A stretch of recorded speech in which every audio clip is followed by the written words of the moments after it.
Hi guys, and welcome back to Let's Play Fire Emblem Radiant Dawn. I'm Joshua Amron, and last episode we finished off Valencia's Gambit, and that's actually the end of part 2 as well, so let's continue on. Get to the next chapter. Queen Valencia, I'm so glad you're safe. Please forgive my tardiness. I've let you down, I'm sorry. Ridiculous, you did no such thing, Joffrey.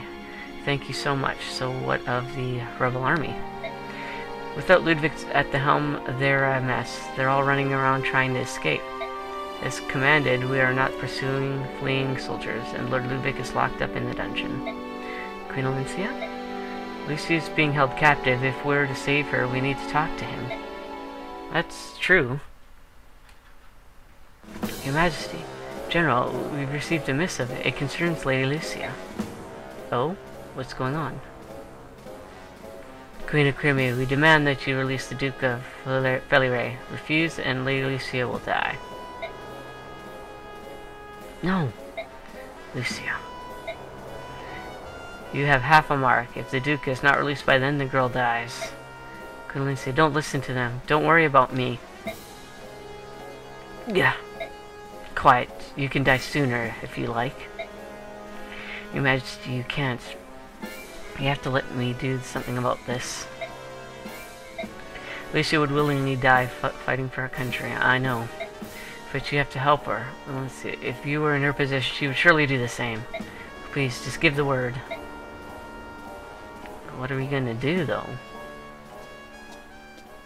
If we make any move, they'll just kill her. Hello, Your Majesty. By the look on your face, I can see my plan has been a success. What exactly is it that you want? To throw our country into chaos?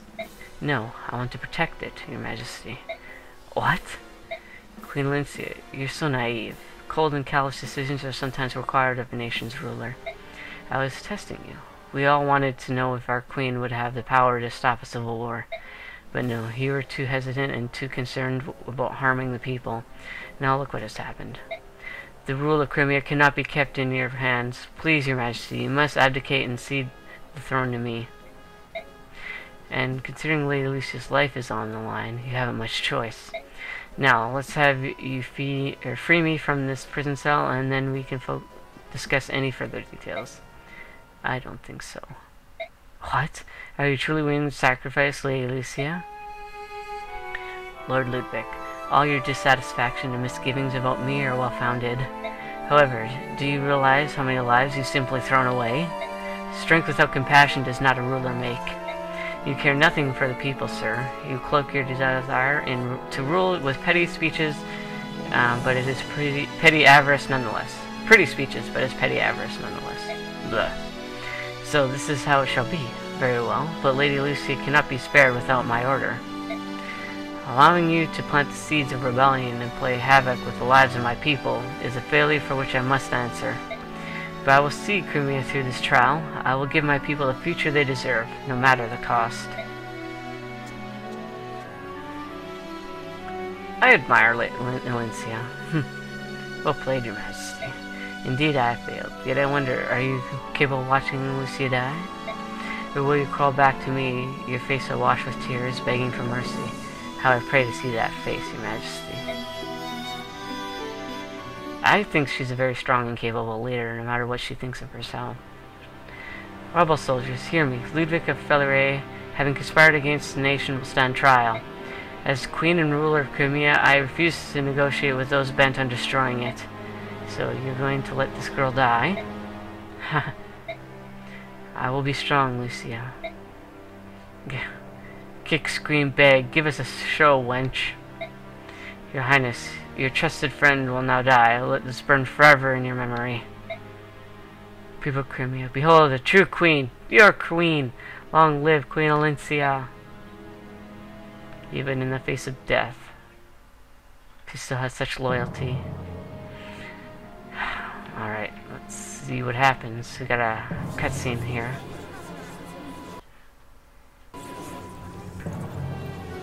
Dun dun dun. There she is.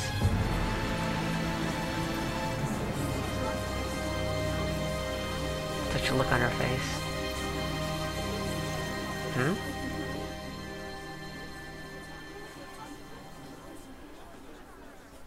Come on, do it. It's a clean shot. Is that who I think it is? Rolf and Shinon? It is. What's the problem? I'm nervous. What if I hit her? It's too late for nerves, Rolf. If you're not up to it, just leave it to the master, eh? Watch and learn. One clean motion. No hesitation. There we go. Haha, Ike. Yes. Oh my. He looks a lot different than from the first game. He's gotten a lot older. The Queen's men are attacking! Stop him! Very cool. This is probably one of my favorite cutscenes in the game. And of course, it's Soren. Here to save the day, the Grail mercenaries. And Mai. Sorry. Always lost in your books. What have I said about watching your back? Form up! Surround them all! Don't let a single one escape! And Titania. Look at her go. Boyd.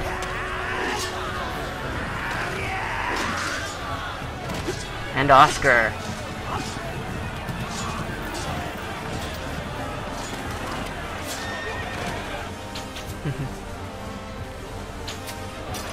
Gatry.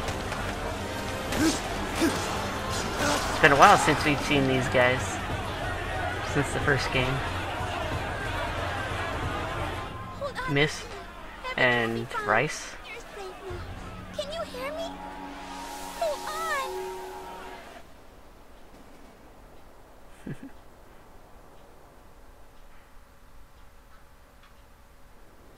Valencia, it's Sir Ike and the Grail mercenaries. They came to our aid.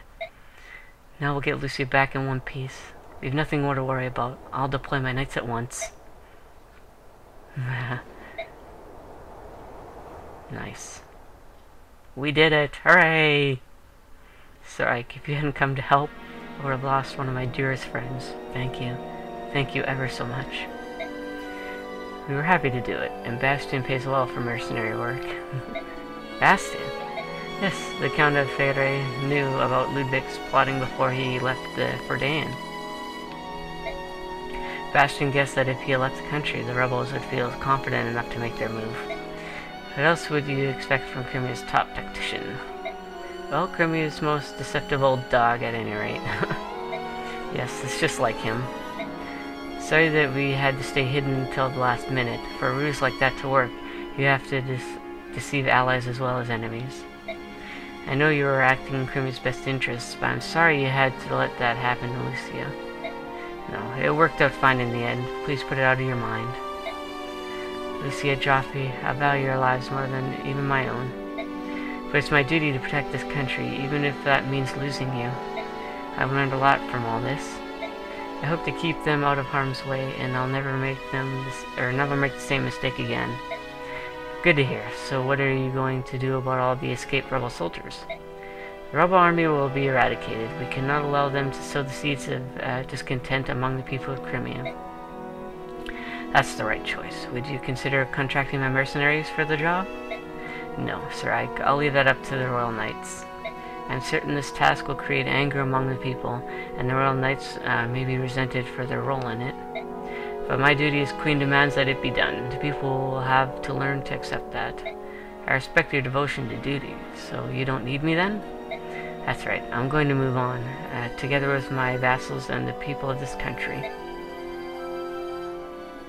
Sir Ike, before you leave, there's something I'd like to talk to you about. What is it? When you heard from Bastion, did he say anything about Dane? No, nothing. He informed me of a number of things. Apparently Dane's reconstruction is playing out much like Crimea's. He spoke of a new king raising the banner of war, and a charismatic young hero carrying it into battle. He compared King Peleus to me, and a silver-haired maiden to you. It's most unnatural. Almost unnatural. He suspected that someone might be scheming, trying to manipulate Dane. Bastion seemed quite suspicious of it all. So Bastion went to Dane to try and confirm his suspicions on that. Yes, there's also something about Dane's resurrection that we can't afford to overlook. Black Knight. What?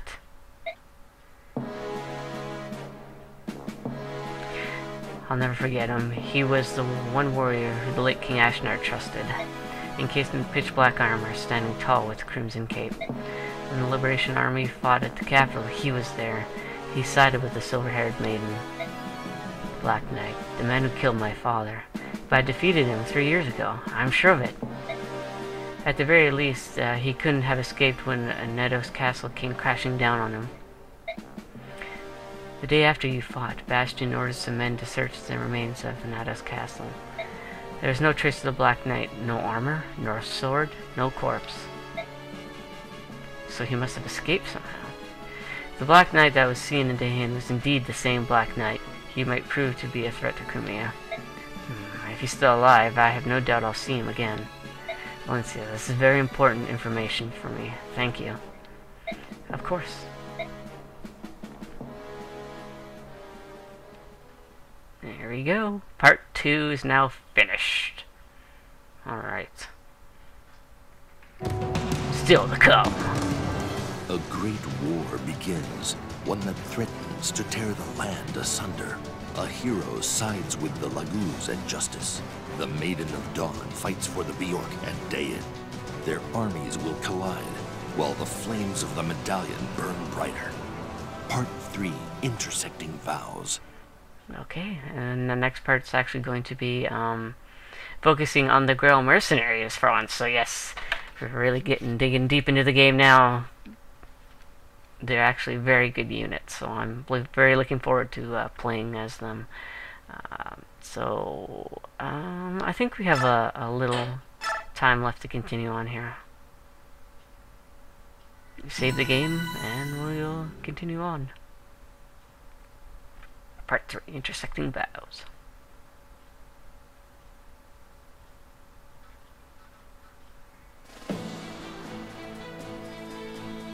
Three years ago, Crimea freed itself from Dayan tyranny. Its nobles used that freedom to berate the queen and scrabble for power. Disgusted with their greed and arrogance, Ike and the Grail mercenaries left the court behind and returned to work. Thanks to their efforts and to Queen Elincia's even-handed rule, Crimea has avoided a bloody civil war. Before departing the capital once again, Ike receives disquieting news from Queen Elincia. The Black Knight, the man who murdered Ike's father, has once again been seen in Dayan. The Queen's words hang heavy over Ike as he leads the mercenary group back to their headquarters.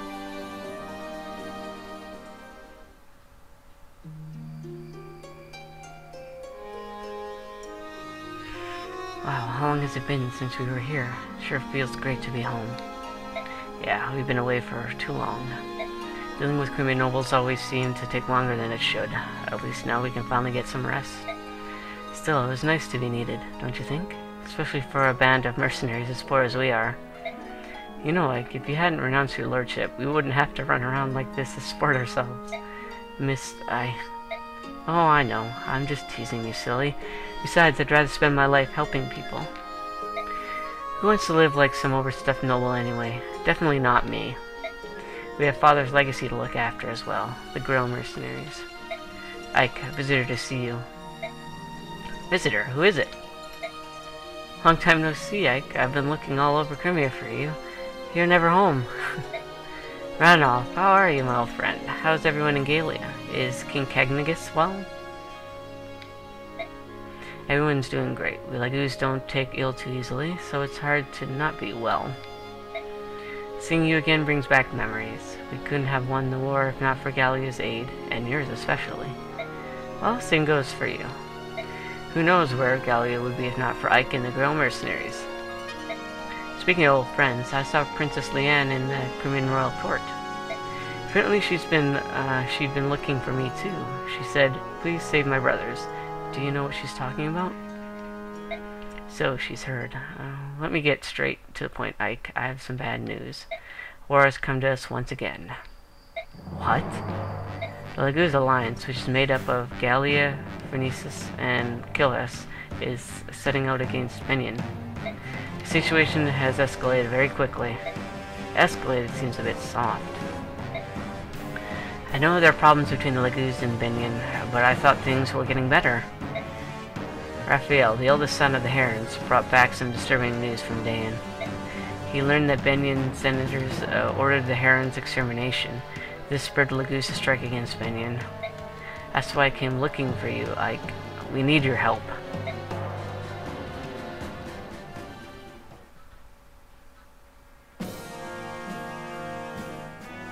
Raphael, eldest prince of the Heron clan, returns in the company of the Wolf Queen, Nyla, and the mage, Tormod, to tell a dire tale. The shocking story he relates ignites a terrible fury in the hearts of the Laguz. The assassination of the previous Benyon apostle sparked the massacre of the Heron clan, as well as the burning of their home, the Serenus Forest. That murder and the resulting catastrophes were long thought to be the work of Dayan's former ruler, the Mad King Ashnard. Now, however, Prince Raphael, a survivor of the massacre, reveals that those directly responsible were none other than the senators of Benyon.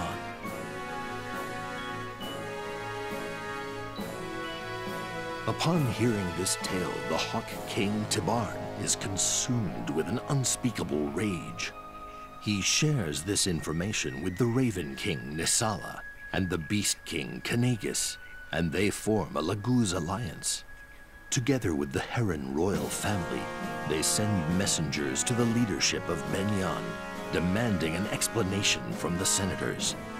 Benyon rebuffs their requests, however, denying any wrongdoing and refusing to investigate Raphael's claims, as if to emphasize their decision to silence the Laguz inquiries. The Empire goes so far as to murder an alliance messenger. This callous act of arrogant defiance pushes the alliance into declaring war upon the Benyon Empire. Gallia's sub-commander Ranulf considers the merits of attempting to simply overpower Benyon. He recognizes, however, that pitting brute force against Benyon's magic and tactical prowess will result in massive alliance casualties. He decides to enlist the strength and knowledge of his old wartime ally Ike and the Grail mercenaries. Ike is an acquaintance of Benyon's apostle, however, and is at first reluctant to become involved in the conflict. Yet, when he considers the senator's cold-blooded murder of the alliance messenger, he can feel the anger that burns in the Laguz's hearts. Determined to force the senators to answer for their crimes, he agrees to help the Laguz alliance.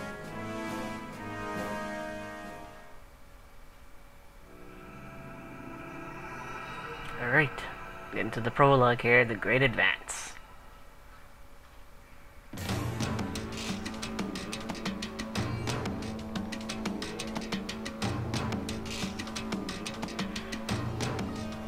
Oh, I don't even know what that is. Flagure is close now. It's a fortress city near the Benyon border. We'll storm the city at night and hit them fast enough that the troops inside the fortress won't have time to take their positions. Yes, finally a chance to rend my foes. But I would rather have a head-on fight. Why do we wait until nightfall, like a pack of cowards? What's our role in this? I want the girl mercenaries to act as a guerrilla force. Take out their fire mages and ballistae. They're really bad news for us, Laguz. Bah, enough talking. To the battlefield to taste my enemy's fear. No more waiting. No, Scaramar. This isn't the kind of fight where a general takes the field. You should stay Are you insane? Oh, I'll fight. And General Gallia does not hide behind his men. Leave his tactics garbage to the Bjork. We need only our claws and teeth. I call an end to this meeting. Time to kill. Wait, Scaramar. Blast. Are you okay? Yeah, that thick-headed fool. This will be the his first major battle. Hopefully he won't get his teeth not kicked out. How about you, Ike? Are you sure about this? Sure about what? Well, you know, you're Bjork, I'm Laguz. You sure you want to take our side? The Laguz Alliance is in the right, Randolph. The Senate is actively ignoring you, and worse, they're murdering your messengers. Why shouldn't we help you get the Senate's attention? I'm sure my people understand. Besides, I would never abandon a friend in need. Thanks, Ike. Alright, hopefully we'll get to the base now. Okay, good. So yeah, that's gonna be it for this episode, guys. Godspeed, stay frosty. Next time we'll start up with that map and see what we can do. See you later, guys. Bye-bye.